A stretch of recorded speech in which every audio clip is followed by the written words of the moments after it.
Tout d'abord, bienvenue à Léonard Paris.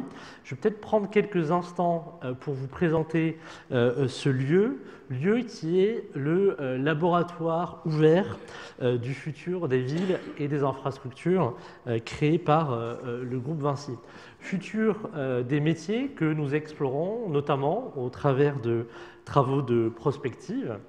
Laboratoire dont l'une des déclinaisons est ce lieu qui accueille l'ensemble de ces projets et les entités qui les portent, et ouvert enfin parce que nous souhaitons faire dialoguer le groupe et ses collaborateurs avec l'ensemble de nos parties prenantes et partenaires. Alors pour ma part, je suis Julien Villalongue, le directeur de Léonard, et j'aurai le plaisir d'animer cette rencontre.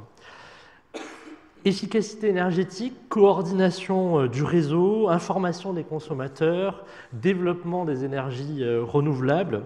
Sur le papier, les promesses des smart grids sont immenses. Mais sur le terrain, comment se conduira concrètement la mise en place de ces réseaux dits intelligents? La généralisation de ce système est-elle pertinente au regard des investissements financiers nécessaires? Quel est leur impact sur les métiers des professionnels de l'énergie? Quelle implication sera demandée aux collectivités locales pour la mise en œuvre de ces nouveaux réseaux? Et enfin, peut-être, je dirais même surtout, quelle place jouera le consommateur au sein de ces nouvelles technologies? Alors, pour guider notre discussion de ce soir, il va s'agir de pointer la tension entre les promesses de ces réseaux, les attentes des différentes parties prenantes et la mise en œuvre, la mise en musique de façon concrète de cette intelligence au sein du réseau. Et j'espère qu'à l'issue de nos débats, un peu du flou qui entoure les promesses sera dissipé. Comment cela va-t-il se passer? Nous allons accueillir successivement deux intervenants qui donneront leur lecture du sujet pour ensuite donner un temps à l'échange au sein d'un panel et également avec vos questions avec la salle. Je profite également pour vous préciser que vos réactions, vos commentaires, vos partages sont attendus sur les réseaux sociaux avec le hashtag OpenLéonard qui doit s'afficher sur l'écran. Alors je vous propose de commencer, de rentrer dans le vif du sujet et d'accueillir notre premier intervenant, Arnaud Banner. Arnaud Banner, bonsoir, vous êtes le directeur technique d'Omexum, qui est la marque de Vinci Énergie dédiée à la transition énergétique. Alors vous allez introduire le sujet d'un point de vue d'un industriel et essayer peut-être de démonter les mythes trop souvent répandus dans les discours sur ces sujets. Je vous laisse la place pour une intervention de 20 minutes.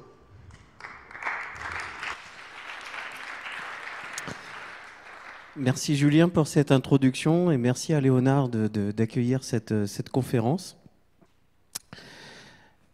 Je vais prendre la télécommande.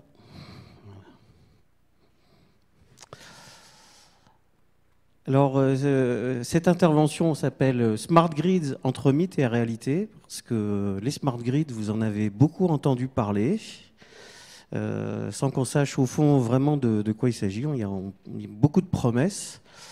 Et je dis souvent que jusqu'à présent, on a l'impression que les gens qui ont gagné beaucoup d'argent dans les Smart Grids, ce sont surtout les conférenciers qui en parlent.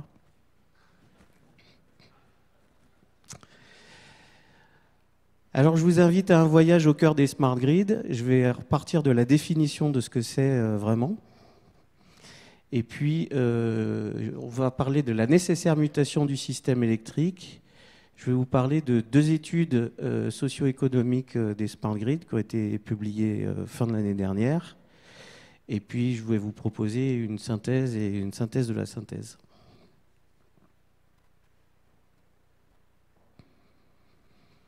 Alors, les Smart Grids. Aujourd'hui, c'est un peu ça.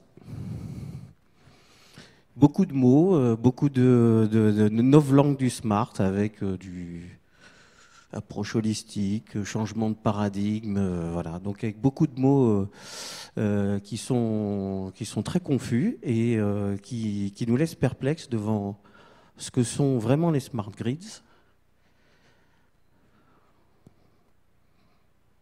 Alors si je décortique smart grids, smart, je viens de l'anglais, terme anglais utilisé pour qualifier une personne élégante et raffinée.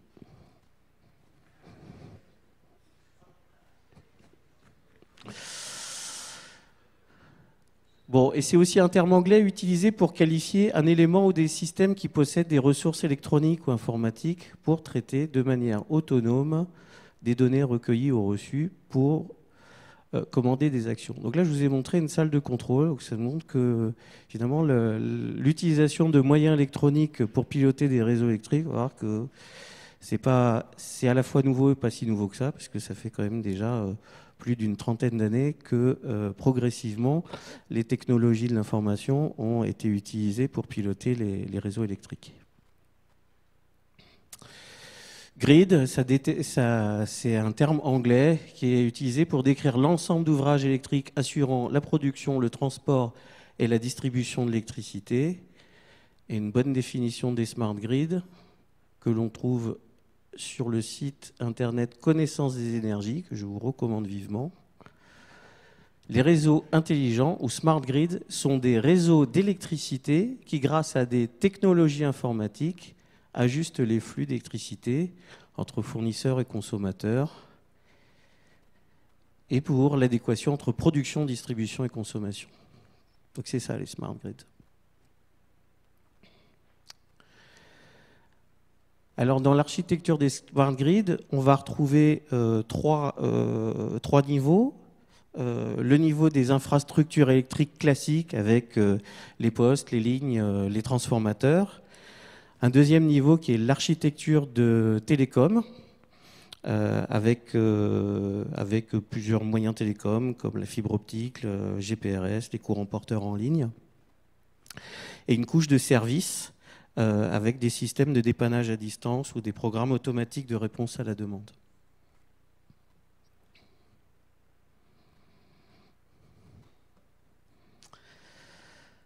Alors, je parle de la nécessaire mutation du système électrique.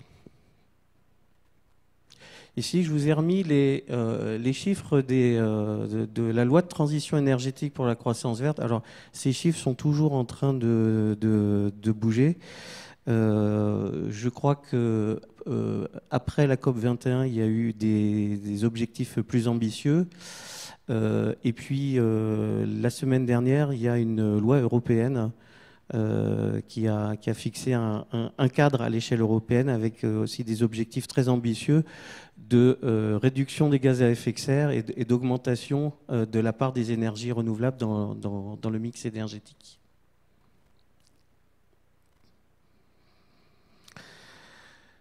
Et alors, comment c'est traduit en France ? Alors, en France, il y a un débat qui s'appelle la PPE. Je vous propose de regarder une vidéo d'un peu moins de 2 minutes et qui va expliquer comment se passe le débat public. On n'a pas de son.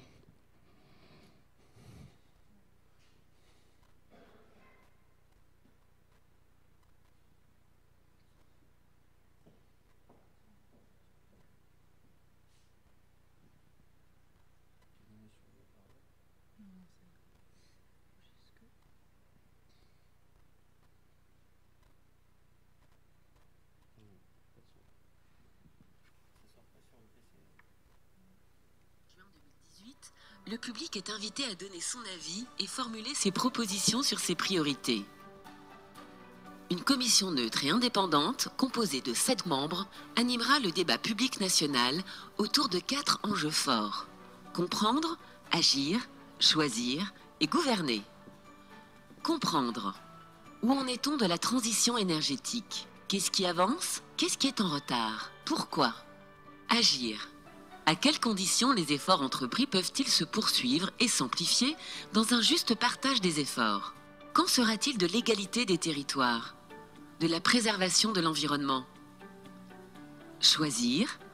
En fonction des consommations dans les années à venir, comment diversifier les sources d'énergie et la production d'électricité? Gouverner. Comment décider sur ces questions? À quel rythme et dans quel délai? Autour de ces questions, faites-vous entendre. Impliquez-vous dans le débat.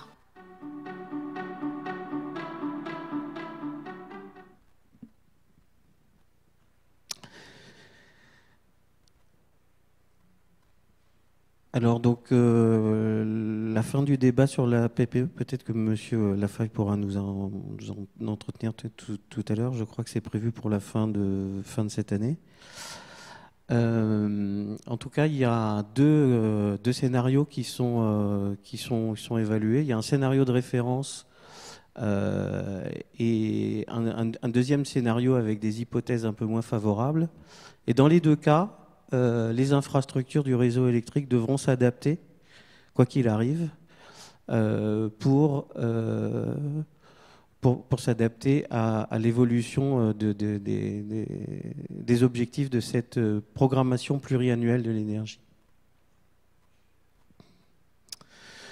Bon, aujourd'hui, les grands facteurs de changement sur les réseaux électriques, on a une évolution des modes de consommation de l'énergie, avec le développement de l'autoconsommation d'électricité et l'essor annoncé de la mobilité électrique. Et de l'autre côté, une évolution du mix énergétique avec l'arrêt de centrales thermiques, l'essor des énergies renouvelables. Et puis, il y a toujours une inconnue dans cette équation et quel est le planning ou l'éventuel planning de démantèlement de centrales nucléaires et à quel horizon temporel. Et donc, les réseaux électriques n'ont pas historiquement été dimensionnés pour ces nouveaux usages. C'est pour ça qu'il va falloir l'adapter et le doter de nouvelles fonctions pour qu'il puisse assurer des nouveaux services. Alors, si quand vous parlez du grid, n'est-il pas déjà smart? Aujourd'hui, le réseau de transport d'électricité, si vous avez la chance de vous rendre dans un centre de dispatching, vous verrez qu'il est déjà très bien équipé de moyens télécoms et de pilotage. Et en fait, cette intelligence, c'est plutôt sur la partie aval du réseau qu'on va la trouver, et notamment sur les réseaux de distribution. Mais le réseau de transport n'est pas en reste. Alors si je fais un petit peu un historique du système électrique français, donc là on est en 1990, on a un acteur historique intégré qui est Électricité de France, donc avec son logo de l'époque, et avec une production d'électricité largement dominée par le parc électronucléaire français, et un seul fournisseur d'électricité. Et puis, fin des années 90, début 2000, on a séparation du rôle de transporteur, distributeur, du rôle de producteur et fournisseur, avec de nouveaux acteurs qui interviennent sur la partie amont, donc de nouveaux acteurs privés de production d'électricité. Et puis de nouveaux fournisseurs d'énergie. Et puis aujourd'hui, les usages évoluent. On voit des particuliers qui s'équipent de panneaux photovoltaïques, des industriels, l'usage du véhicule électrique, et puis aussi de plus en plus aussi d'énergie distribuée qui est injectée sur le réseau. Et la première brique de mutation du réseau électrique, c'est le fameux compteur Linky dont vous avez tous entendu parler. Donc on va voir ce fameux compteur intelligent. Je préfère l'appeler compteur communicant parce qu'il n'y a pas vraiment d'intelligence à l'intérieur. L'intelligence va être les donner la possibilité de remonter des informations et de donner quelques ordres à ces compteurs. Et donc, il y a deux études qui ont été menées quasiment simultanément par RTE et l'ADEME d'une part, et Enedis, ADEF et ADEME, pour évaluer des fonctions, l'impact de fonctions Smart Grid et de les valoriser.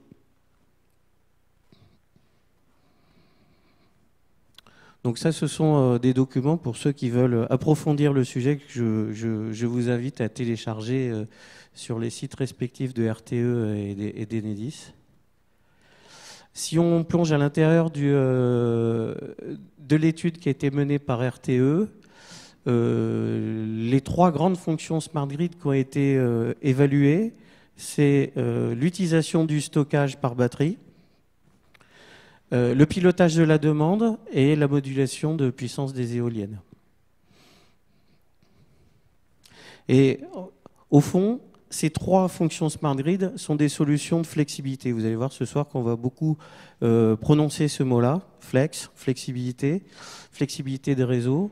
Donc en modulant la puissance des éoliennes, ça va me permettre d'éviter de renforcer le réseau uniquement pour la pointe de production de cette énergie intermittente. Le stockage électrochimique, sa valeur économique a été évaluée. Le slide d'après, je vais vous en donner le résultat de l'étude. Et puis, ce qui a été évalué aussi, c'est l'utilisation de l'effacement, modulation de la consommation industrielle. Donc, je vois beaucoup de collaborateurs de Vinci Énergie dans la salle. Ça, c'est typiquement ce que fait notre entreprise Smart Grid Énergie, qui est opérateur de Demand Response en France et qui valorise cette flexibilité de consommation pour offrir cette flexibilité à RTE. Et puis ici, je vous ai mis un graphique où ce qui est intéressant de voir, c'est qu'à partir d'un certain prix de batterie, il y a un intérêt à les insérer dans le réseau électrique. Donc aujourd'hui, on est plutôt autour de 330 kilo € par mégawattheure et le seuil économiquement intéressant serait en dessous de 210. Donc on n'y est pas encore, mais avec l'essor de l'électromobilité, la production de masse de batteries lithium-ion, probablement que dans quelques années, on va pouvoir atteindre ces prix-là. Et donc il y a le pendant de cette étude qui a été réalisée sur les réseaux de distribution. Alors pourquoi c'est Enedis et ADF? Parce que en France, Enedis est concessionnaire des réseaux électriques de distribution à 95% du territoire.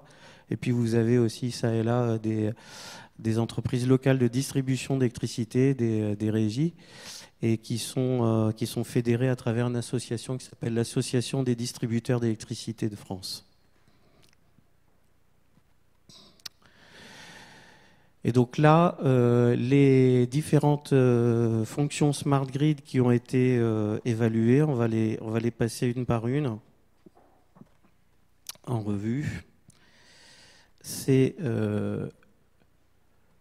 l'autocicatrisation dynamique du réseau. Donc ça, c'est vraiment très semblable à ce qu'on trouve sur les réseaux télécoms avec une reconfiguration automatique du réseau. Des fonctions de gestion prévisionnelle, donc avec des outils de prévision et de simulation. Des systèmes de régulation centralisée de la tension et de régulation locale dynamique de l'énergie réactive. Donc pour les quelques collègues qui ont été sensibilisés au sujet de la compensation synchrone qui a été présentée à France Hydro cette année, c'est exactement ça le sujet. Et les flexibilités de production et d'écrêtage de la production, ça c'est vraiment très semblable à ce que j'ai présenté tout à l'heure sur la modulation de puissance des éoliennes.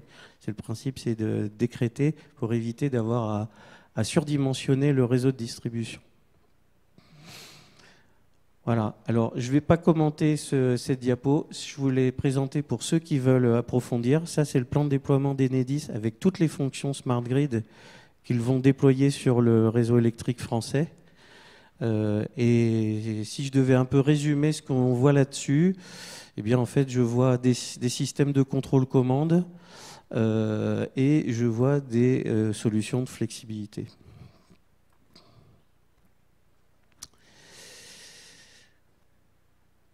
Donc, ces documents sont téléchargeables ici à cette adresse. Les diapos seront disponibles si vous les souhaitez. Donc, qu'est-ce qu'il faut retenir?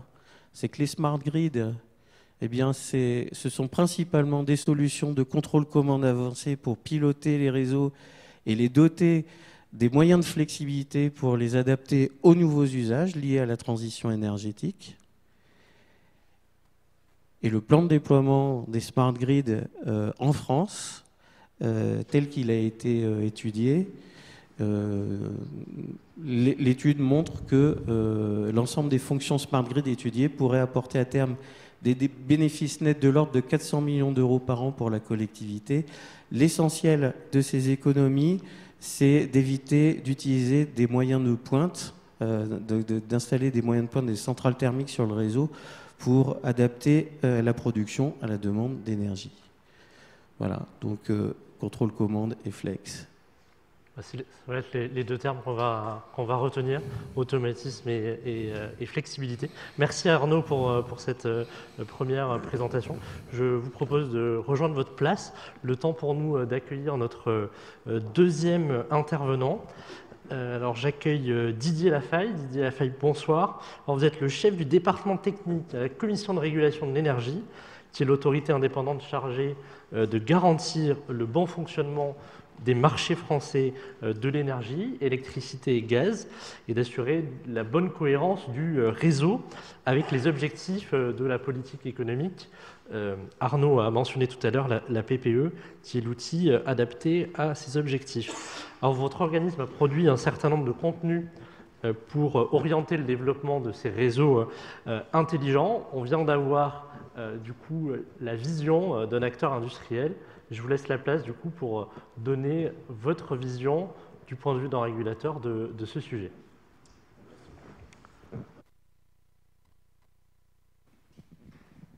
Un, deux, oui, très bien. Donc merci beaucoup pour cette introduction. Et puis merci à Léonard, donc laboratoire Léonard de cette invitation. Et pour vous rassurer, toutes les interventions que je fais sur le sujet, je ne suis pas rémunéré. Donc je ne touche rien. Encore une petite correction pour terminer. Je ne suis plus chef du département technique depuis maintenant, on va dire, un mois. Je suis conseiller du président François Carenco et secrétaire général du comité de prospective. Et d'ailleurs, Cécile, qui est ici présente, est présidente du groupe de travail numéro 3 de ce comité de prospective. Je ne parle pas de l'intervention précédente, alors que j'aurais beaucoup de choses à dire, mais éventuellement, lors des questions, je pourrais en parler. Alors, on m'a dit très peu de slides, mais j'ai quelques minutes quand même pour vous présenter. Tout d'abord, quelles sont les actions de l'ACRE en matière de réseau intelligent. Et puis, après, je parlais aussi du financement de ces solutions Smart Grid. Donc, l'ACRE s'est posé, bien entendu, la question... est-ce qu'elle avait un rôle à jouer dans le développement de ces réseaux intelligents? Oui ou non?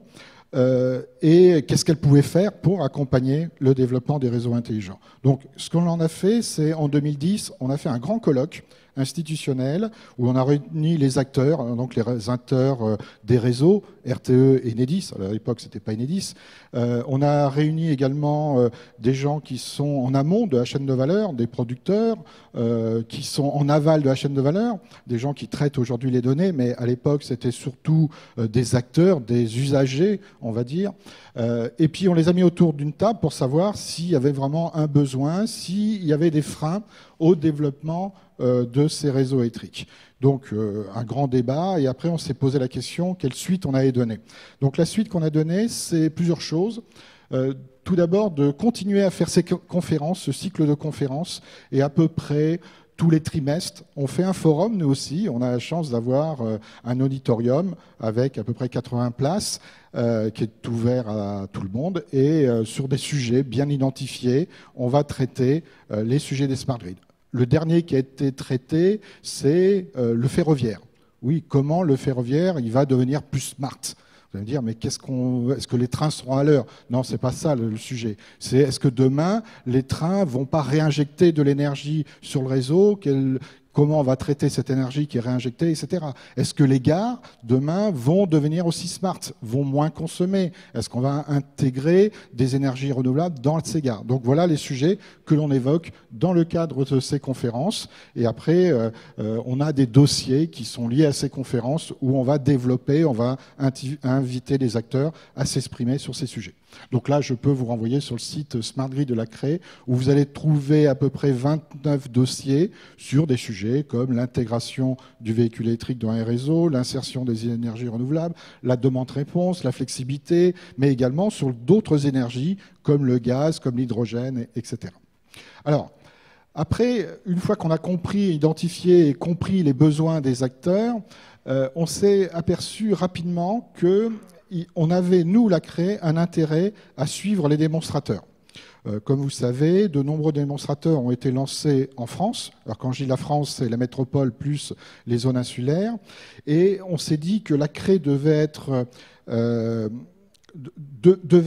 intégrée au niveau de ces démonstrateurs, pas intégrés pour financer, pour définir quelles étaient les règles de fonctionnement de ces démonstrateurs, mais intégrés surtout pour pouvoir suivre et avoir un retour d'expérience au niveau de ces démonstrateurs pour nous permettre d'anticiper des évolutions du cadre législatif, du cadre réglementaire, voire du cadre régulatoire. Alors, lorsque ça concerne la CRE, ben justement, à nous de prendre en compte ces besoins d'évolution du cadre. Un exemple, on peut s'apercevoir qu'une fonctionnalité qui aura été testée dans le cadre d'un démonstrateur, demain, on ne peut pas la déployer parce qu'il y a peut-être des règles qui existent depuis quelques années qu'il faut faire évoluer pour permettre à ce que cette fonctionnalité puisse s'insérer dans ces règles. Je vais prendre un exemple rapidement, le stockage, qui a déjà été testé dans de nombreux démonstrateurs, qui continuera d'ailleurs à être testé. On s'est aperçu que certains services qui pouvaient être valorisés dans des règles nationales, par exemple, qui sont à la main de RTE, que la CRE approuve. Donc, puisque c'est la CRE qui approuve, elle peut aussi fixer des orientations à RTE pour modifier ces règles. Ben, le stockage n'était pas reconnu dans certaines règles. Donc, notre rôle, ça a été aussi de demander à RTE de modifier ces règles pour permettre au stockage de participer à de nombreux services, alors, par exemple les services systèmes, mécanismes d'ajustement, effacement diffus, etc. Donc le rôle de la CRE, c'est de suivre ces démonstrateurs.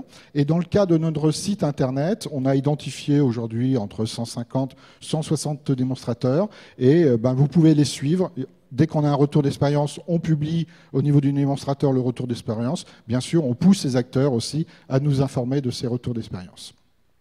Les conditions financières, j'en parlerai un petit peu. Puis donc, le cadre juridique qui doit absolument évoluer. Alors, ça, c'est une carte sur quelques démonstrateurs. C'est pas la journée. Voilà. Donc, pour faire évoluer ce cadre juridique, donc législatif, réglementaire, contractuel au niveau des gestions de réseau ou régulatoire, la CRE a lancé une consultation publique 2012-2013 et en 2014, elle a publié, vous voyez, 41 recommandations ont été faites.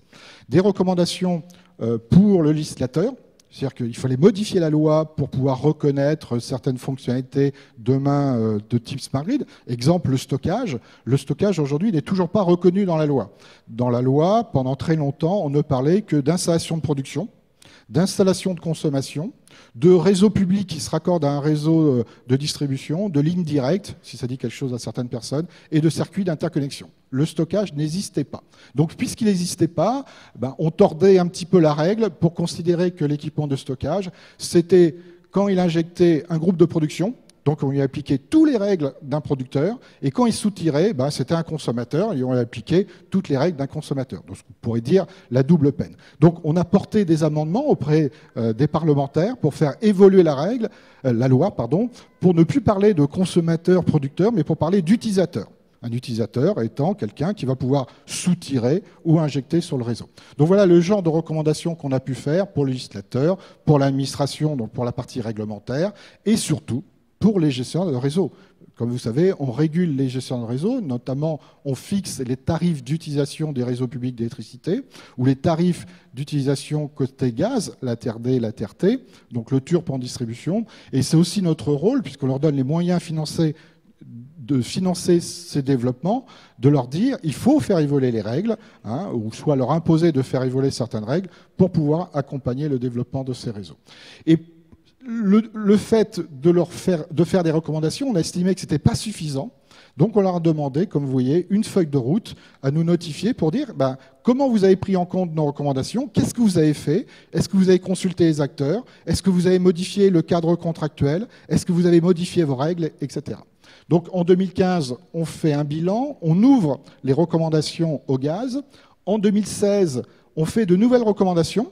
On s'est aperçu que ce n'était pas suffisant. Puis toujours avec le retour des démonstrateurs Smart Grid, on s'aperçoit qu'il faut encore faire évoluer les règles. Donc 17 nouvelles recommandations.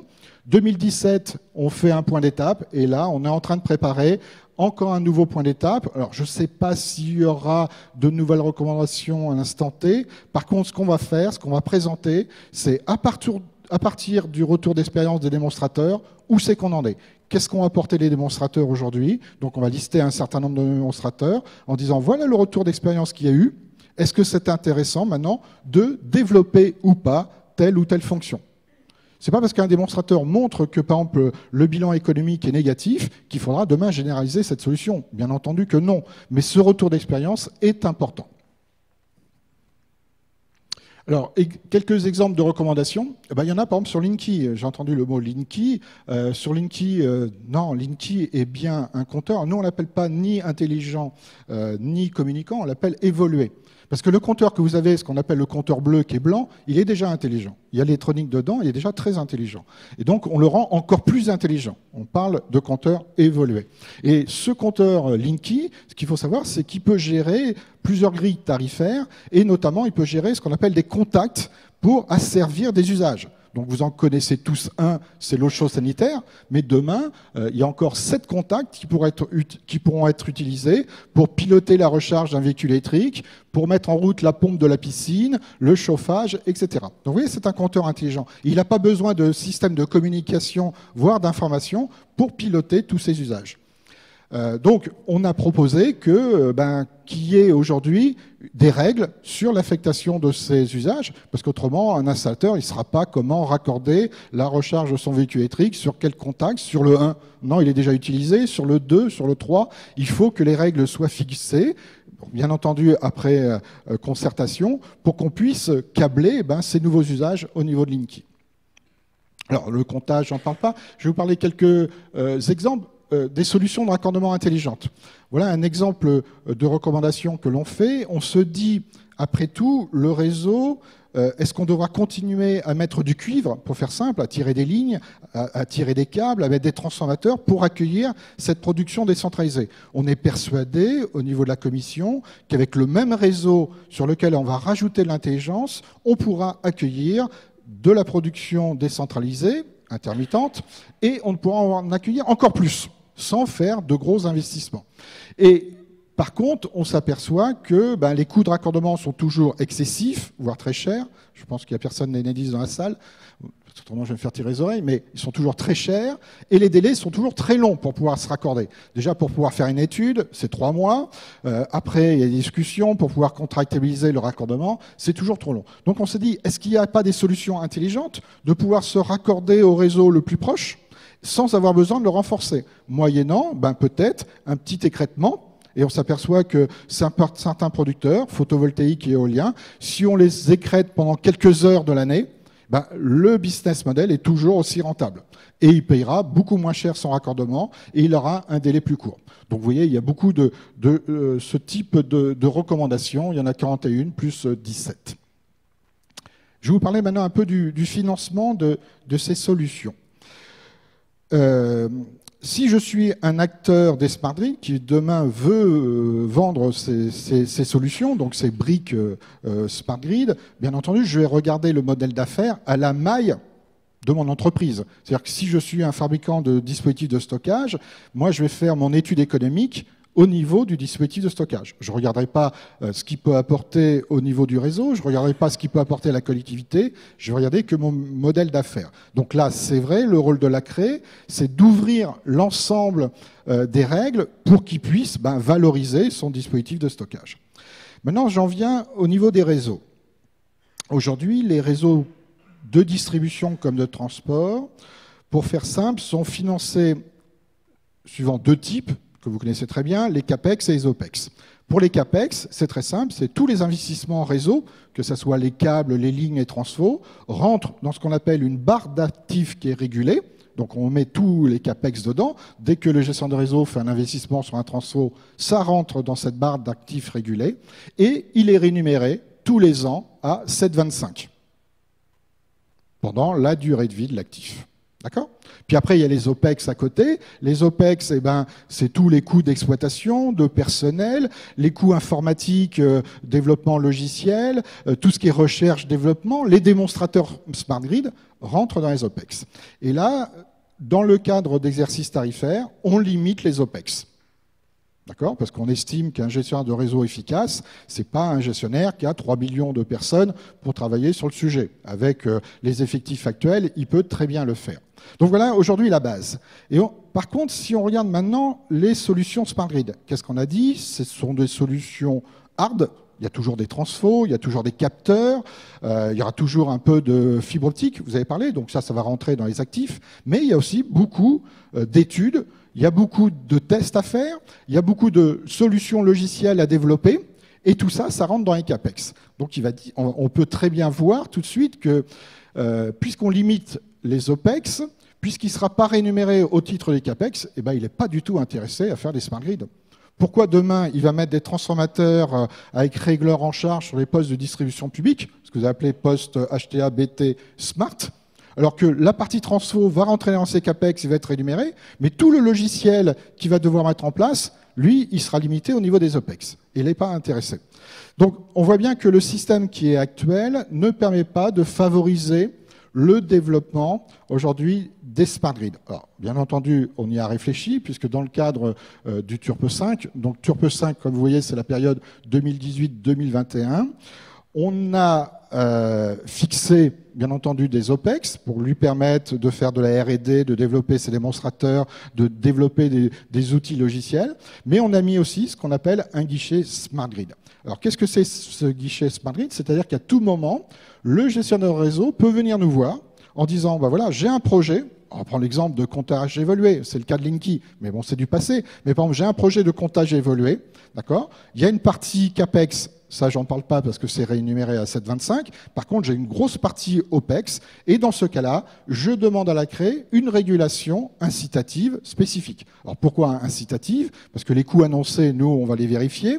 Si il respecte ses engagements, c'est très bien. S'il améliore, c'est-à-dire qu'il a moins dépensé, il aura un petit bonus. Par contre, s'il a dépensé plus, il a un malus, on lui reprend de l'argent, et cet argent qu'on reprend, bien sûr, c'est pour les consommateurs. Donc on met un système de régulation incitative sur ces projets, et pour vous dire, à l'heure actuelle, les gestionnaires de réseau, que ce soit en distribution comme en transport, ne sont pas venus voir la CRE au titre de ce guichet Smart Grid. C'est un petit peu dommage, ou soit ils n'en voyaient pas d'intérêt de leur côté. Donc, il y a ce guichet Smart Grid qui existe pour financer justement ces fonctions Smart Grid dans les réseaux. Puis l'autre côté, comme vous voyez, on a une trajectoire de charge qu'on a identifiée en matière de R&D qui est croissante côté RTE, qui a un petit palier, c'est vrai, côté Enedis, mais qui permet, avec 56 millions d'euros par an en matière de R&D, de développer toutes ces fonctionnalités et de commencer à les généraliser. Parce que c'est quand même ça l'objectif, c'est que quand on a testé sur le terrain une fonctionnalité Smart Grid, on s'aperçoit que techniquement ça marche, on s'aperçoit qu'il y a un modèle d'affaires et que c'est rentable, à un moment donné, il faut l'industrialiser.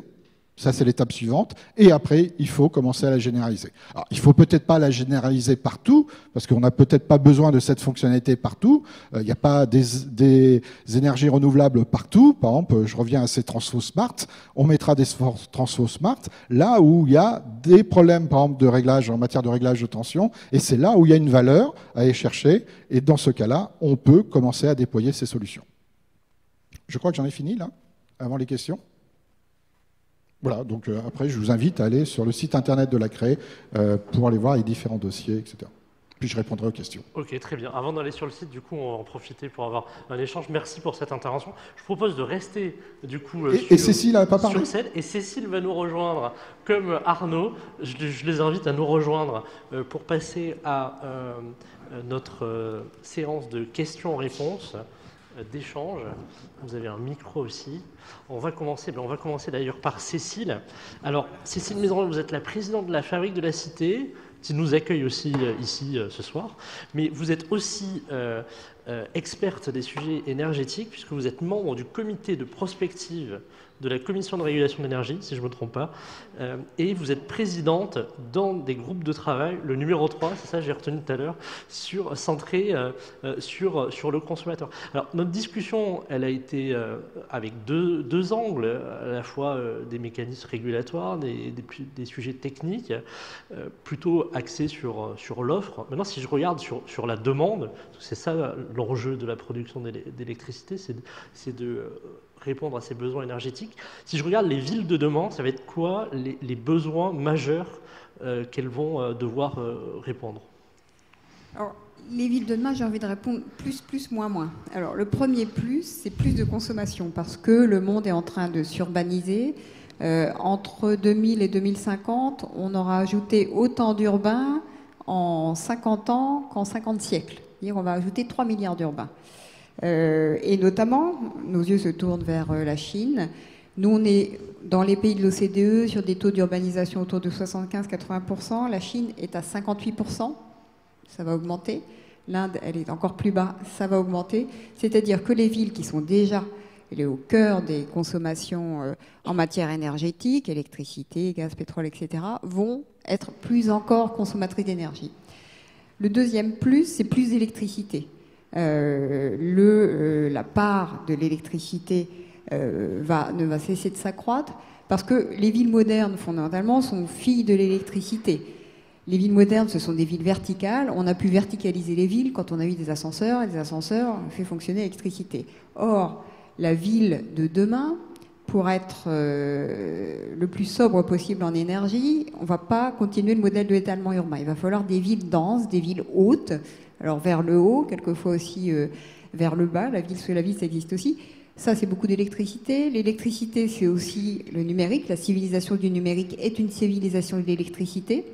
L'électricité, ça va aussi être la mobilité. Donc on voit bien que ça va être au cœur de cette évolution de nos villes. Alors les moins, c'est évidemment moins de pollution et moins de CO2. C'est toute l'équation à résoudre de la transition énergétique, parce que plus on va vivre dans les villes, plus on va vouloir que les villes nous apportent du positif, et du positif, c'est du bien-être, voire de la santé. Nous, on vient de lancer à la Fabrique de la Cité un programme de travail sur comment les villes peuvent-elles devenir productrices de santé. La demande sociale des gens qui vivent en ville aujourd'hui, c'est celle-ci.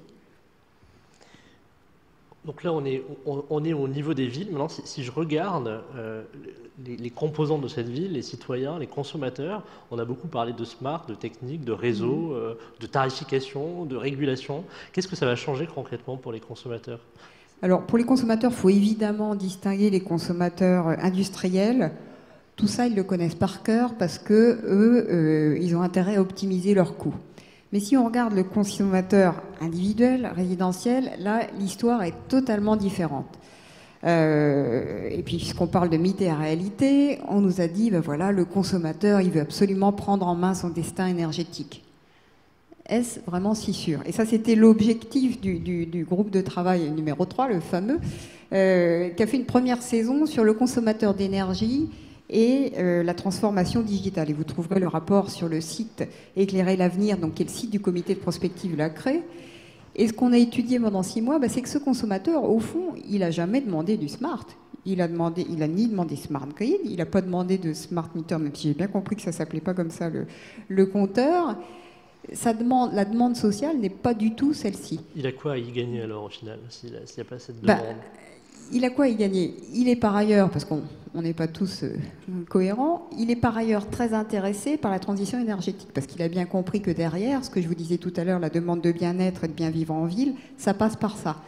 Donc, il faut arriver à relier cette demande-là avec cette demande de smart et lui faire comprendre que dans le monde énergétique de demain qu'on est en train de construire, l'épicentre du système, ça ne va plus être du côté de la production, ça va être du côté de la demande. Il va falloir que la demande s'adapte à la production dans un système de renouvelables intermittentes. Et bien sûr, ce qu'on a vu avant, c'est que le smart peut faire le boulot pour lui. Mais comment est-ce qu'on peut faire en sorte que le consommateur soit plus actif pour lui aussi contribuer, j'allais dire épargner quelques efforts au réseau peut-être. Deuxièmement, il va être très concerné parce qu'on a parlé d'investissement, on a parlé de R&D, même si on est bien conscient que le smart va nous éviter tout un tas d'investissements dans la physique, la technique des réseaux, mais il va falloir qu'il paye aussi. Donc il est encore plus intéressé par cette dimension-là, parce que fondamentalement, s'il n'a jamais demandé de smart, ce qu'il demande, et ce qu'il demandait, ce qu'il a toujours demandé, c'est un prix de l'électricité ou de l'énergie en général, on le voit bien sur le sujet de la mobilité, qui lui permettent de finir les fins de mois. C'est juste un sujet de relation tarifaire à l'électricité. Vous avez parlé de consommateur actif, il y a ce terme de consommateur. Il y a quelque chose d'opérant sur ce concept, sur l'évolution de la consommation, quand on met du smart dans le grid. Le consommateur, je pense que c'est un terme totalement marketing. Même au sein des consommateurs résidentiels, une des conclusions du groupe de travail, c'est que vous aurez en réalité plusieurs profils de consommateurs. Pour l'instant, les consommateurs, soyons clairs, c'est des gens très militants. C'est vraiment des gens qui s'intéressent, qui veulent comprendre le système. La plupart des consommateurs, la réaction, c'est l'indifférence. On ne se préoccupe pas trop de ça, mais d'ailleurs, on n'est pas vraiment venu leur expliquer. Mais ça peut être aussi l'hostilité, ça c'est le sujet Linky. Alors peut-être qu'on n'est pas venu assez leur expliquer ce qui se passait, parce qu'on leur dit, finalement, il y a un réseau intelligent, mais on a quand même besoin d'entrer chez vous pour... Et là, blocage, situation de blocage. Alors, des blocages limités, ne confondons pas l'effet médiatique avec la réalité de ce qui se passe sur le terrain. C'est les compteurs jaunes, du coup. Une certaine inquiétude, interrogation, en disant finalement, mais qu'est-ce qu'on attend de moi? C'est pas très clair. On n'a jamais clairement expliqué à ce consommateur, moi je trouve, le lien entre transition énergétique et le rôle du digital là-dedans, parce que on lui a dit d'abord c'est pour le climat, et puis maintenant ça va être bien parce qu'il va y avoir du digital. C'est pas très clair. Le message est quand même très très flou pour ce consommateur qui, ma foi, était pas totalement mécontent du système actuel, disons-le. Dans ces nouveaux usages, on entend souvent parler de la mobilité électrique, du véhicule to grid, cette relation aussi de pouvoir au niveau du consommateur prendre en compte ce sujet dans la consommation électrique et dans la production. Peut-être une question pour vous, Didier Lafaye. Si j'intègre plus de demandes, notamment, comment je gère ces pics de consommation nouveaux? Et peut-être, est-ce que le smart est une réponse, doit être une réponse d'accompagnement à ce développement de ces villes qui vont être encore plus électriques, comme le précisait Cécile? Très bonne question. Alors, pour pouvoir y répondre, je vais vous renvoyer dans quelques jours un rapport qui fait suite à une feuille de route demandée par notre président sur l'intégration de véhicules électriques dans le système, donc qui va être publié d'ici le 4 ou 5 décembre. Donc on peut en avoir quelques avant-goûts Pardon ? On peut en avoir quelques avant-goûts. Oui, bien entendu.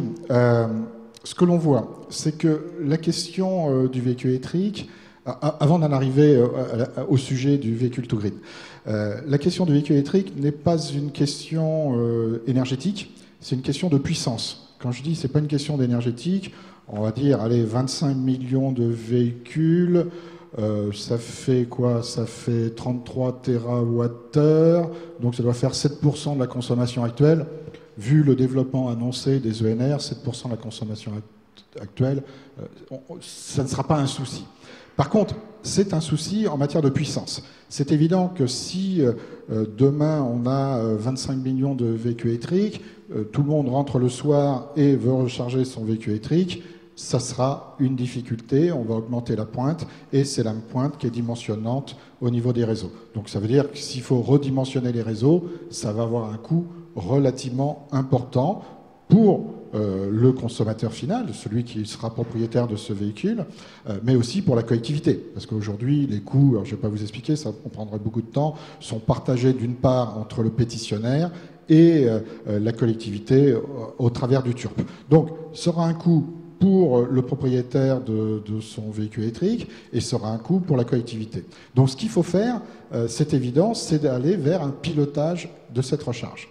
Alors, je vous ai parlé des contacts Linky, ça pourrait être un exemple de pilotage, c'est-à-dire que comme le ballon d'eau chaude, la recharge du véhicule électrique pourrait être asservie à un signal tarifaire. Alors, signal tarifaire à la main de qui? Du fournisseur. Parce que lui, il est peut-être plus intéressé à vous faire charger votre véhicule justement à 19h ou peut-être à midi parce qu'il a de la production solaire à vous vendre. Donc peut-être un signal à la main du fournisseur, mais ça peut être aussi un signal à la main du gestionnaire de réseau. Pourquoi pas? Parce que lui, il a des contraintes au niveau de ce réseau, donc il souhaite peut-être pas et certainement pas que vous rechargiez à 19h. Ça peut être un signal à la main du gestionnaire de l'infrastructure, si on est par exemple sur le domaine public avec plusieurs bornes à la main d'un gestionnaire d'infrastructure, ou demain, ça peut être à la main d'un gestionnaire de flotte. Pourquoi pas? Aujourd'hui, vous savez que vous avez des offres où on vous vend le véhicule, et je le mets entre guillemets, on vous donne l'énergie pour recharger votre véhicule. Donc là, le gestionnaire de la flotte ou le commercialisateur, il est peut-être intéressé à vous vendre l'énergie à un certain moment et pas à d'autres, ou à vous permettre de vous recharger sur des bornes et autres. Donc oui, il sera nécessaire de piloter la recharge de ce véhicule. Et là, bien entendu, on pense à ces solutions smart pour envoyer au niveau de la borne, peut-être au niveau du véhicule, on verra, ou peut-être directement au niveau du compteur, ce signal qui devrait être pris en compte par le dispositif interne ou pas du véhicule pour charger aux bonnes heures, là où ça coûtera moins cher pour l'utilisateur de ce véhicule, mais également pour l'ensemble de la collectivité. Une réaction? Oui, juste un point pour compléter. Quand on réfléchit aux véhicules électriques, je pense qu'il faut aussi ajouter une réflexion sur l'avenir de la mobilité. On le sait, actuellement, en termes de cycle de vie, je parle bien de cycle de vie parce qu'après tout, les molécules de CO2 n'ont pas de frontières.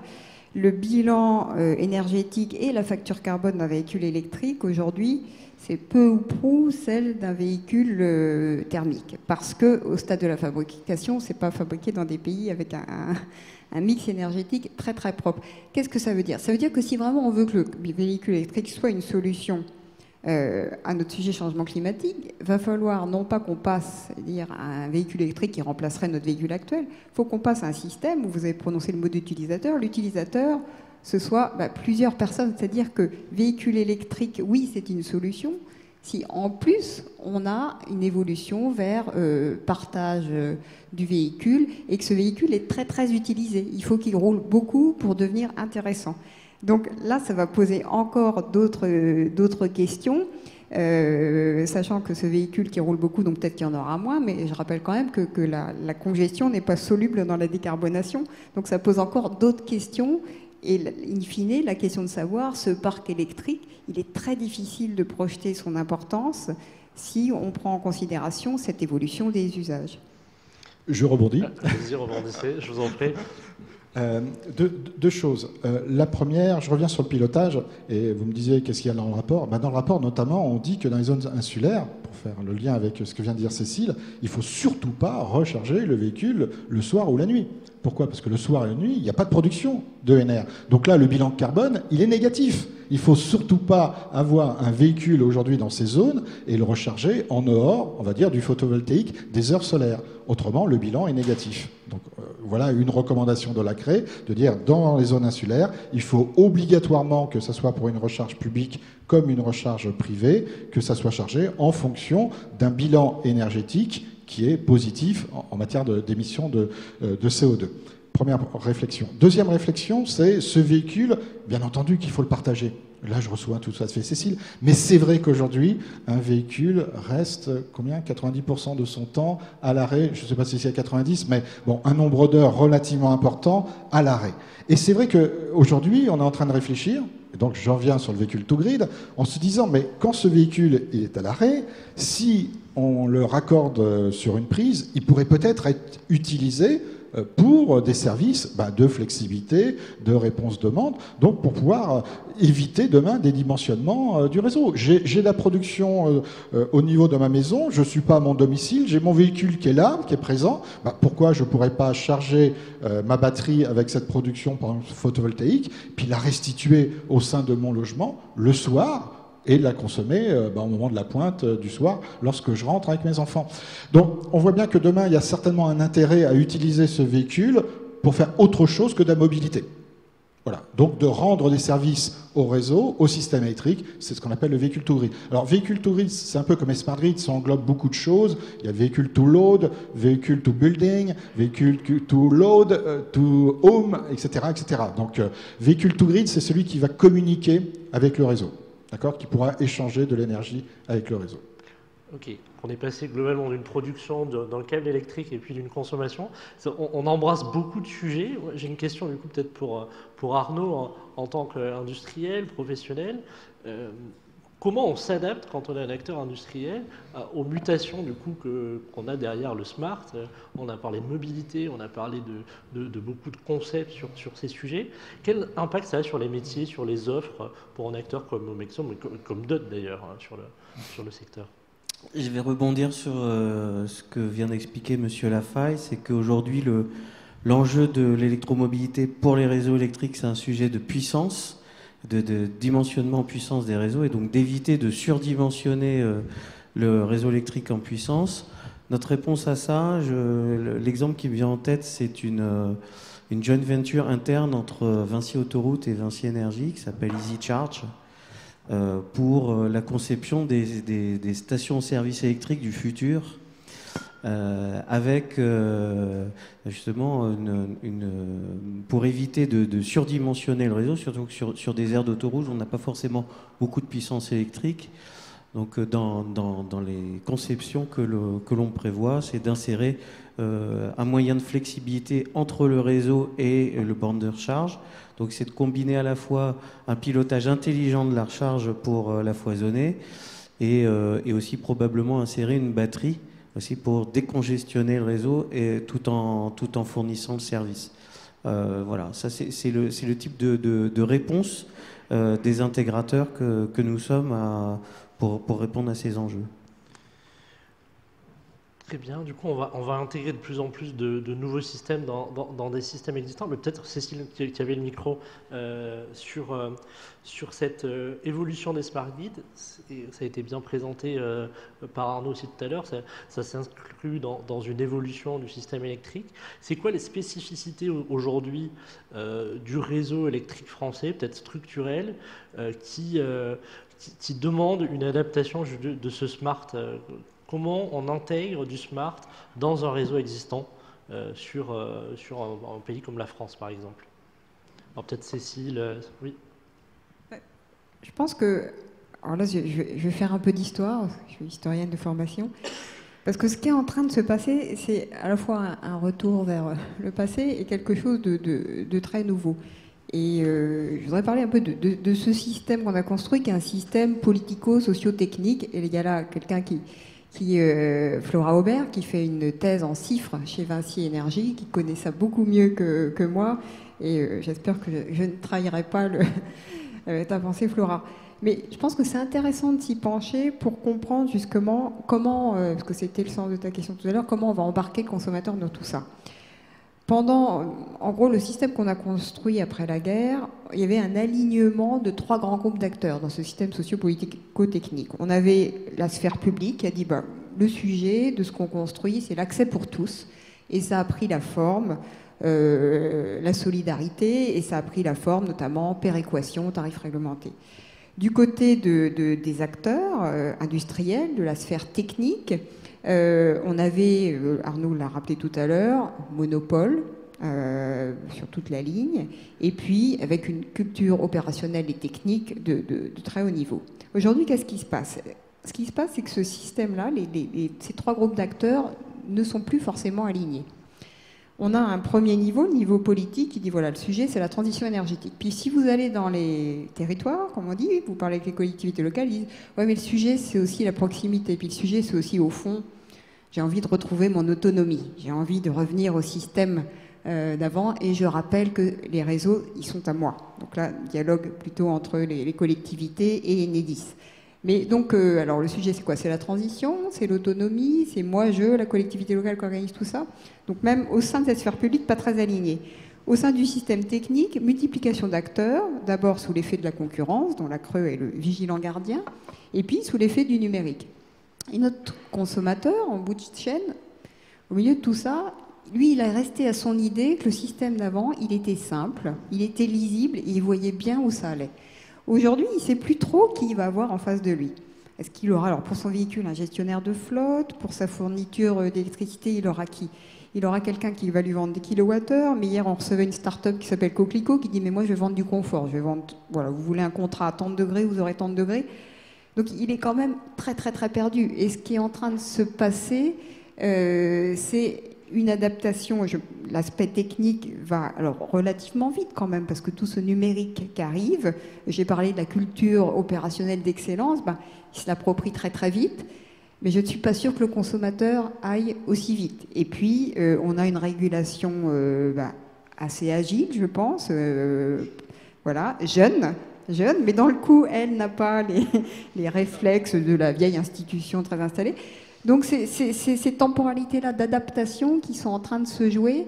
Et quand Arnaud disait tout à l'heure, les smart grids, finalement, ça permet à des conférenciers de gagner de l'argent. C'est ça, au fond, qui nous explique.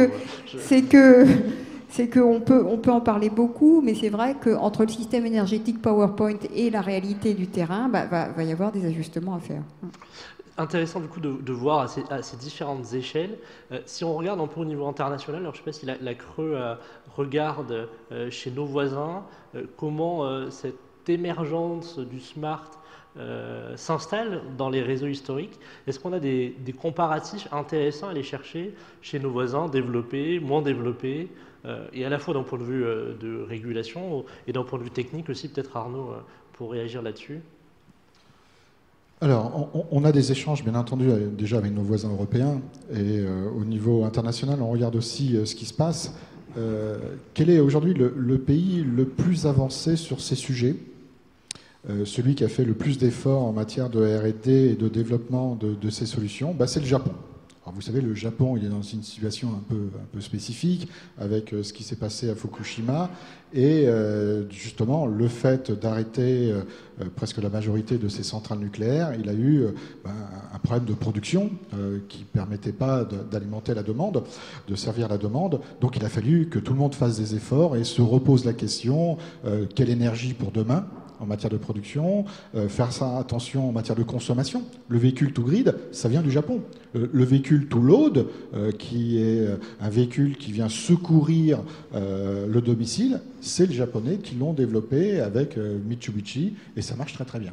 Donc on voit que le Japon est en avance. Pourquoi? Parce qu'il y a eu ce problème et tout le monde a dû faire des efforts et puis accélérer peut-être ces développements. Si ce n'est pas le cas en France, si on fait le parallèle, c'est parce que, comme l'a dit Cécile, on est sur un système qui marche très bien, où les gens ne comprennent pas d'ailleurs où c'est qu'on va vraiment.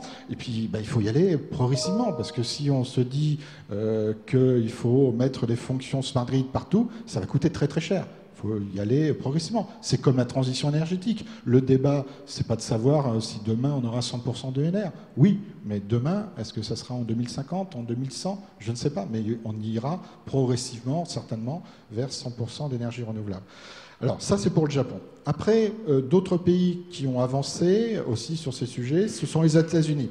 Alors les États-Unis, c'est plutôt le business, donc dès qu'ils peuvent développer quelque chose où il y a une rentabilité, là on se retrouve avec des solutions qui sont développées à grande échelle. Si on regarde le stockage, il y a la Californie, je ne sais plus comment, PGM, je ne sais pas si c'est M à la fin, mais qui vient de choisir quelques entreprises et ils vont développer jusqu'à 1000 mégawatts de stockage stationnaire. Vous voyez, pour pouvoir accompagner l'insertion des énergies renouvelables. Donc eux, quand ils voient un modèle économique, alors là, ils développent, du moins ce sont les acteurs privés qui viennent avec leurs solutions. Et contrairement à la France, vous voyez que beaucoup de solutions aujourd'hui sont portées par ces gestionnaires de réseau. On peut dire encore des acteurs publics, Enedis et RTE. Aux États-Unis, ce sont des acteurs privés. Ils voient un modèle d'affaires, et on développe et on essaye de gagner un maximum d'argent. Donc voilà ce qui se passe aux États-Unis. En Europe, on est plutôt bien placé, pour tout vous dire. Si on regarde ce que font nos amis italiens, ils ne sont pas très avancés, les Allemands non plus. Les Belges aussi, et les Anglais aussi. Après, les autres pays, ils ont soit rien fait. Si, un peu l'Espagne qui a développé du comptage évolué, c'est vrai. D'autres pays aussi, comme les Italiens. Mais par contre, en matière de fonction smart grid, il n'y en a pas trop. Alors, l'Allemagne, ça s'explique. C'est que l'Allemagne, ils ont des réseaux qui permettent aujourd'hui d'accueillir beaucoup d'ENR. Ils ont des problèmes au niveau du grand transport, mais autrement, ils n'ont pas besoin de renforcer ou d'aller vers des solutions smart pour intégrer de la production ENR. Donc voilà, c'est parce que nous, on est dans un système qui était très centralisé, avec de l'énergie qui descendait jusqu'au consommateur, où aujourd'hui, on a notamment cette production diffuse, décentralisée, qui arrive au niveau du consommateur, et ça modifie les flux. On a ces nouveaux usages qui fait que les réseaux ne sont pas adaptés aujourd'hui à cette nouvelle production et à ces nouveaux usages. Donc il faut aller vers ces solutions smart grid et non pas aller vers du cuivre. Après, nos amis anglais ont développé certaines solutions, mais ils n'avancent pas très vite. Ce qu'il faut voir, c'est que la France est regardée et on sait qu'on a peut-être aussi un intérêt à fédérer ces filières, et c'est le cas dans le cas d'une association qui s'appelle FinSmartGrid, qui permet d'aller exporter ces solutions, parce qu'on a quand même des gros acteurs comme Schneider Electric, Legrand, GE qui se posent des questions s'ils vont rester en France, mais on a quand même un savoir-faire français en la matière, et avec un accompagnement des gestionnaires de réseau, voire du régulateur, on essaye d'exporter ces solutions un petit peu en Europe. Un exemple, Linky, le régulateur français a accompagné Enedis à faire de la promotion de Linky en Grèce. Et on pourrait très bien avoir des petits Linky, je ne sais pas s'ils seront ouverts à Nice, mais des petits Linky, vous voyez, en Grèce. Donc, ils sont demandeurs de ces solutions qui ont été testées sur les réseaux français. Donc, plutôt bien passé en France, en retard par rapport au Japon et peut-être aux États-Unis. Qu'est-ce qu'on en pense d'un point de vue dans l'industriel quand on regarde les autres marchés, smart grid à l'échelle de Mexom, par exemple?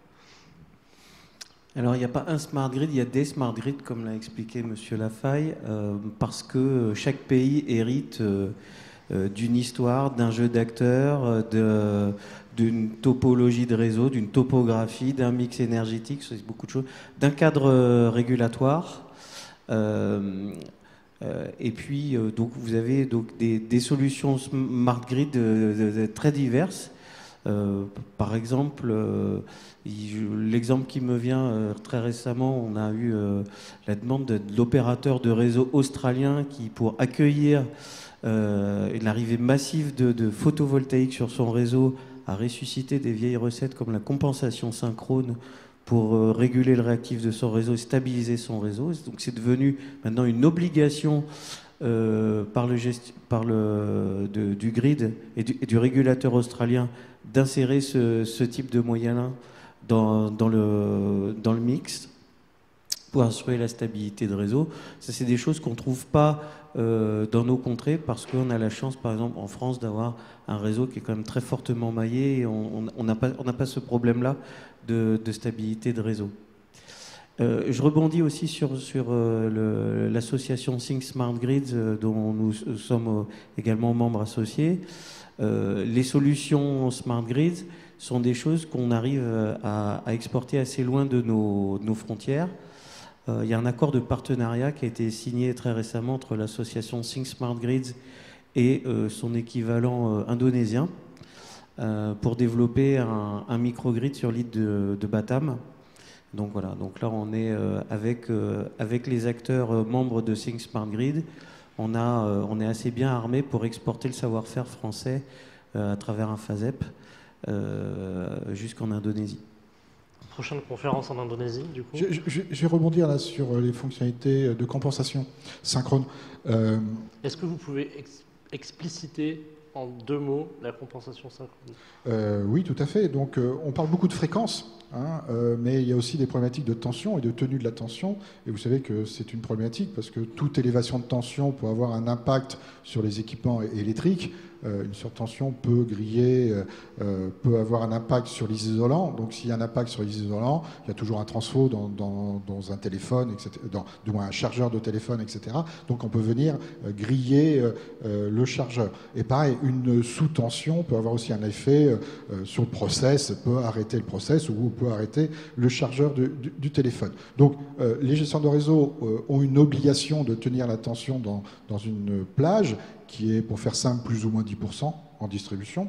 Donc, il se doit réglementairement de vous fournir cette tension dans cette plage. Donc, quels sont ces moyens qu'il a pour pouvoir tenir cette plage de tension? Soit il a ses propres moyens, exemple des gradins de condensateur, hein, ou des inductances, suivant qu'il veut augmenter ou baisser la tension, et il met en place ces gradins de condensateur ou ces inductances au niveau des postes sources lorsqu'il y a des contraintes sur le tension. Donc on voit que derrière, il faut faire des études pour vérifier que le client le plus éloigné du réseau, il est toujours dans la plage de tension réglementaire. Donc j'en viens là à la compensation synchrone. Et pourquoi il y a cette différence par rapport à la France? C'est que dans la réglementation actuelle, il est prévu qu'un producteur ne puisse pas ni fournir ni absorber en distribution de la puissance réactive, donc pour pouvoir participer à ce réglage de la tension. C'est interdit par la réglementation. Tout simplement parce qu'on voulait faciliter l'insertion de cette production. Il y en avait très peu. C'est des règles qui datent de 1994. Et en 1994, il y avait un petit peu de production hydraulique qui se raccordait. On commençait à parler un peu du plan solaire de 2000, mais il y avait très peu de production. Donc s'il y avait un producteur qui devait se raccorder, on lui disait « tu ne fais rien, c'est moi le gestionnaire de réseau qui vais tenir la tension ». On voit bien qu'aujourd'hui, avec ce développement important de cette production, photovoltaïque ou éolienne, à chaque fois, à l'interface entre le réseau et la production, il y a un équipement électronique qui peut être piloté, où on peut y mettre des consignes, notamment, et il peut fournir ou absorber du réactif, de la puissance réactive, pour pouvoir aider le réseau, justement, à tenir cette tension. Donc on voit tout l'intérêt maintenant que l'on a, c'est soit le faire par le gestionnaire de réseau avec ses propres équipements, qui sont difficilement déplaçables. Une fois que j'ai installé des gradins de condensateur dans un poste, je vais avoir du mal à les déplacer, ou soit je le fais faire par les acteurs. Et les acteurs, ce sont notamment les producteurs qui, eux, simplement en modifiant les réglages de l'onduleur, peuvent aider à tenir la tension. Donc, on voit, excusez-moi, qu'il y a un problème réglementaire qu'il faut résoudre. Donc la CRE a fait une recommandation et a fait une proposition au ministre. Le 8 février 2018, il y a une délibération qui demande au ministre de lever cette contrainte pour permettre aux producteurs de tenir la tension. Et pour le retour pour le producteur, c'est aussi un coût de raccordement moins cher. C'est ça aussi l'intérêt. Donc pour le producteur, il y a un intérêt économique et pour la collectivité également. Une dernière réaction? J'ai réagi à chaud sur ce sujet-là. Il y a un mécanisme de rémunération pour les producteurs qui débitent sur le réseau HTB, RTE. Et aujourd'hui, la filière française, et notamment des petits producteurs hydro, rêvent d'un mécanisme de rémunération pour le service apporté, parce qu'ils pensent eux aussi pouvoir contribuer à cette régulation avec l'expérimentation Q égale F de U, pour être un peu précis. Alors, je réponds. Merci par Enedis. Très rapidement, parce que là, on va partir dans autre un point chose. très particulier. Il y a deux mécanismes. Il y a un mécanisme au niveau transport et un au niveau distribution. Au niveau transport, il y a ce qu'on appelle les règles service système qui permettent de rémunérer les acteurs, principalement les producteurs, lorsqu'ils apportent un soutien au réseau, que ce soit en fréquence comme en tension. Et dans ce cas-là, en contrepartie de la fourniture ou pas de fréquence, donc de puissance active, ou la fourniture, je veux dire, de tension, donc d'absorption ou de fourniture de puissance réactive, ils sont rémunérés. En distribution, ça aussi, ça date de l'ancien temps, on est pénalisé si on ne respecte pas les conditions qui ont été définies au moment du raccordement. Il faut que les choses changent, je suis tout à fait d'accord. Il faut que le gestionnaire de réseau de distribution comprenne que le fait qu'un producteur qui fournit ce service en distribution, ça a de la valeur pour le système et ça coûtera moins cher de rémunérer le producteur qui en fournira ce service que de mettre des moyens des condensateurs, et des condensateurs, c'est presque du tout ou rien entre nous, qu'un producteur, ça sera avec un réglage plus fin, plus dynamique, etc. Ça sera smart. De ces règles. Je propose d'échanger après, on aura l'occasion autour d'un verre d'échanger sur ce point. Beaucoup de travail. Le temps passe peut-être, Cécile, on a, pour terminer, avant de passer la parole à la salle, on a parlé tout à l'heure de mécanismes de régulation, de bases d'actifs régulés, de financement des réseaux d'électricité et des réseaux smart. On a aussi parlé du réseau Linky qui offre des possibilités d'activation. Alors il est peut-être intelligent, communicant, évolué, peut-être les trois à la fois. Est-ce qu'il introduit quelque chose différent, d'évoluer sur la tarification aussi du point de vue du consommateur. Si je me place à la fois du financement et du signal prix du point de vue du consommateur, qu'est-ce qu'on peut en dire? Alors, il y a ce qu'il peut faire et puis il y a ce qu'il fait. Donc là, il y a le sujet que la CRE connaît bien du problème pour l'instant de remonter des données à partir des compteurs Linky. Donc les chiffres sont assez bas, on les donne dans le rapport. Donc là, il y a un gros travail à faire parce que, pour dire les choses simplement, pour l'instant, notre consommateur, soit qu'il s'en fiche, comme je l'ai dit, soit qu'il ne veuille pas, soit qu'il ne comprend pas ce qu'on attend de lui, ne remonte pas ces données. Donc, sans données du consommateur, on ne pourra pas faire évoluer le système. Et faire évoluer le système, c'est-à-dire développer les services potentiels qui pourraient être associés à la remontée de ces données. Parce que, in fine, le sujet, c'est quoi? C'est d'introduire à travers le compteur Linky de nouvelles offres pour ce consommateur dont on a dit qu'il serait peut-être un jour actif, mais c'est la poule et l'œuf entre données et services. Parce qu'in fine, s'il ne comprend pas le sens de ce qui est fait, c'est parce qu'il ne voit pas se développer de nouveaux services. Autant dans d'autres domaines, il le comprend parfaitement. En matière de mobilité, il n'y a pas besoin de lui montrer ce que c'est que les nouveaux services de mobilité. En matière énergétique, pour l'instant, c'est un concept très abstrait. Et l'autre question qui peut se poser parmi ces services, et c'est une des questions qu'on a posées, alors qui est assez tabou, c'est quid de l'avenir de tarifs réglementés, péréquation pour le consommateur individuel. Est-ce que ça a encore sa place dans ce futur monde de l'énergie? Le monde du numérique, c'est beaucoup de pay-per-use. Alors, en l'occurrence, dans l'énergie, peut-être aussi pay-per-not-use.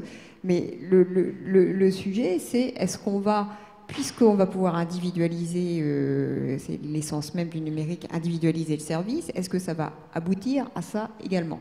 Donc ça pose une question de fond, c'est pour ça que j'ai rappelé le modèle sur lequel on a développé tout notre système énergétique, notamment électrique. Est-ce qu'on va rester sur ces logiques de solidarité,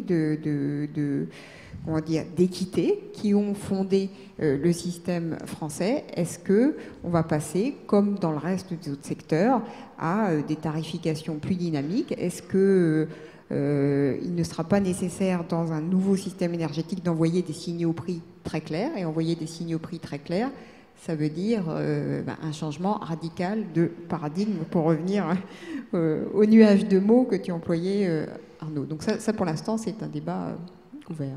La boucle est bloquée, on termine sur le changement de paradigme, donc plein d'autres questions pour de nouveaux événements. Merci à tous les trois. On va passer la parole à la salle pour d'éventuelles questions à poser à nos trois intervenants. Juste pendant que vous préparez vos questions, pour vous rappeler que le 4 décembre prochain, nous avons un événement ici sur le bâtiment zéro carbone, auquel vous êtes bienvenus.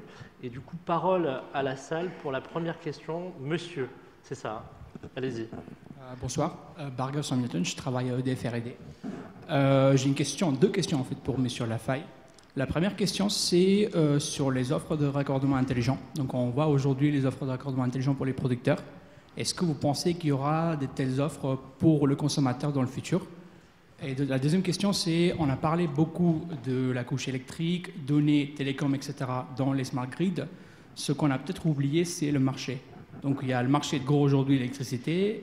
Quel est l'avis, quelle est la position de la CRE sur les marchés de distribution, marché de flexibilité à l'échelle de distribution? Alors, en sujet raccordement et en sujet marché de distribution. Hop, prenez celui-ci. Regardez, prenez celui-ci, il va fonctionner. Alors, concernant la première question sur les raccordements, les offres de raccordement. Aujourd'hui, les offres de raccordement intelligentes, c'est interdit par la réglementation. Vous voyez, on en revient toujours, on sort d'un système où aujourd'hui, le gestionnaire de réseau a l'obligation de faire une offre de raccordement en considérant la Pmax en injection ou en soutirage, suivant le type de demandeur. Et à partir de là, il doit dimensionner les réseaux pour répondre à une Pmax pendant 100% du temps. Alors qu'on voit bien que l'offre de raccordement intelligent, c'est si on va chercher de l'écrêtement, ça ne sera pas une Pmax pendant 100% du temps. Ça, c'est interdit aujourd'hui par la réglementation. C'est pour puissance maximale, c'est ça? Pardon? Pmax, oui, excusez-moi, puissance maximale. Donc la puissance maximale injectée sur le réseau lorsqu'on est un producteur, ou la puissance maximale soutirée du réseau lorsqu'on est un consommateur. Excusez-moi pour tous ces acronymes. Bon, essaie même au sein du collège, je me fais toujours tirer les oreilles, et vous avez raison.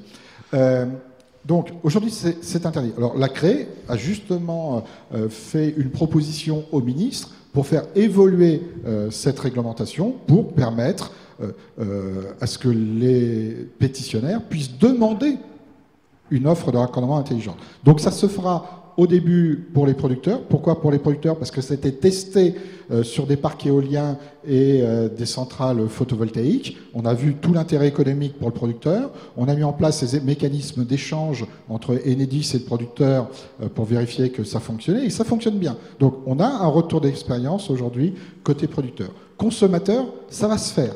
Ça va surtout se faire et être testé dans le cas de la mobilité électrique, puisque les premières offres de raccordement intelligente se feront avec de la recharge sur le domaine public, où ça va être testé. Une fois qu'on aura le retour d'expérience, qui sera également positif, à ce moment-là, on fera évoluer également les règles. Mais ce qu'il faut avant, c'est faire évoluer cette réglementation pour pouvoir accueillir ces offres de raccordement intelligent.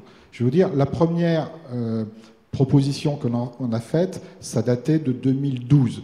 Mais on m'a expliqué que depuis 2012, il y a eu 6-7 ministres de l'énergie successifs. Donc il faut réexpliquer. Et là, on l'a fait à l'époque de Nicolas Hulot. Il faut retourner voir le nouveau ministre de l'écologie pour lui expliquer tout l'intérêt de modifier une réglementation. Sur la deuxième question. Sur la deuxième question, rapidement. Flexibilité à la maille du réseau de distribution. Oui, bien entendu. Aujourd'hui, on a des mécanismes au niveau national, surtout pour faire de l'équilibre P égale C, production égale consommation, offre égale demande, y compris des offres de flexibilité pour lever des contraintes sur le réseau de transport, HTB, haute tension du domaine B, au-dessus de 50 kV. Donc, on a des règles au niveau transport, il faut les faire évoluer pour prendre en compte les nouveaux usages, etc. Mais il faut également aller chercher de la flexibilité au niveau réseau de distribution. Donc aujourd'hui, on a plusieurs artifices. On en a un, c'est ce qu'on appelle l'article 199 de la loi de transition énergétique pour la croissance verte, qui permet pendant une durée de 4 ans reconductible une fois de tester de la flexibilité au niveau de la distribution. Alors pour l'instant, il n'y a pas eu de projet. Pour tout vous dire, on va en approuver un la semaine prochaine qui permettra, pour tout vous dire, à un industriel d'apporter de la flexibilité au distributeur pour lui éviter de renforcer un poste source. Le poste source, c'est le poste à l'interface entre le transport et la distribution. Donc voilà un mécanisme qui est testé. En fin de compte, on est plutôt en train de tester différents mécanismes avant d'aller vers un modèle cible. Est-ce que ce modèle cible, ça sera un modèle national comme celui qui est aujourd'hui géré par RTE, voire à la main de RTE ou d'un tiers pour la flexibilité au niveau distribution, ou est-ce que ça sera des petits gestionnaires de flexibilité au niveau local? Voilà les sujets sur lesquels on travaille. Par contre, je peux vous dire qu'il y a énormément de démonstrateurs qui testent aujourd'hui ce type de flexibilité. Merci. Une autre question. On va essayer de faire question courte, réponse courte, du coup, pour... oui ou non. Monsieur. On va essayer de faire une question courte alors, Olivier Lambert. Dans le schéma qu'on a parlé aujourd'hui, on était dans un schéma très franco-français de l'approche, l'historique, les productions, etc. Je pense à Arnaud Banner, entre autres, avec plusieurs casquettes européennes. Il voit ce qui se fait dans ces différentes filiales et les besoins. Et le smart grid allemand est très différent de celui britannique. Donc, est-ce que ces retours d'expérience aussi vous permettent de pousser un peu le coup de la creux, dire, regardez, en Allemagne, il y a Sonnen qui pousse à fond, ils sont en train de faire vraiment une constitution citoyenne de l'énergie. Est-ce qu'on ne peut pas faire la même chose en France? Arnaud. Bon, déjà, je n'ai pas l'ambition de pousser le coude de la creux. Nous, on est intégrateur, on n'est pas opérateur de réseau, donc on n'est pas un des acteurs qui sont régulés par une autorité telle que la CRE. Les choses que nous, on a pu voir en Europe, c'est que, par exemple, en Angleterre, il y a un statut réglementaire clair pour le stockage d'énergie. Je rebondis sur ce qui a été expliqué tout à l'heure. Les Anglais ont fait le choix de dire qu'une grosse batterie connectée au réseau, c'est un moyen de production. Et en déclarant ça dans leur code de l'énergie, ça crée un statut réglementaire clair. Et c'est ça qui a permis aussi l'essor du stockage d'énergie avec aussi des mécanismes incitatifs, avec des produits de régulation de fréquences qui ont été lancés par National Grid. Donc c'est pour ça qu'il y a eu toute une vague de projets avec du stockage d'énergie dans le réseau. Mais il faut comprendre aussi que l'Angleterre, c'est une île électrique, et donc ils n'ont pas du tout non plus les mêmes enjeux d'équilibrage du réseau que ce qu'on peut avoir en Europe continentale. En Allemagne, il y a eu un boom de l'éolien, notamment au nord du pays, à un point tel que le réseau n'était plus capable d'accueillir tous les projets. Il y a eu un moratoire sur le raccordement des parcs éoliens onshore, sauf pour les producteurs privés qui acceptaient justement décréter leur production et de négocier avec le gestionnaire de réseau un raccordement intelligent. Voilà, ça fait partie des choses que l'on voit, mais c'est vrai qu'aujourd'hui, ce qu'on constate, c'est qu'en Europe, la France semble plus avancée, notamment avec, je pense au mécanisme de demand response, avec un marché explicite qui est déjà bien mis en place en France et qui n'est pas de même qualité ailleurs en Europe. Je vous propose de rester sur cette note optimiste. On est plutôt en avance en Europe sur ces sujets. Si vous avez d'autres questions, je vous invite à les poser à nos panélistes autour d'un verre sympathique que l'on vous offre sur ces sujets. Merci à tous les trois pour votre temps et puis vos explications claires et qui nous a permis d'avoir un aperçu très large de ce sujet autour des smart grids. Comme je vous le disais, je vous invite à revenir le 4 décembre pour un autre sujet sur les objectifs zéro carbone pour le secteur du bâtiment. N'hésitez pas à flasher c'est un smart code aussi, pour vous inscrire. Merci à tous.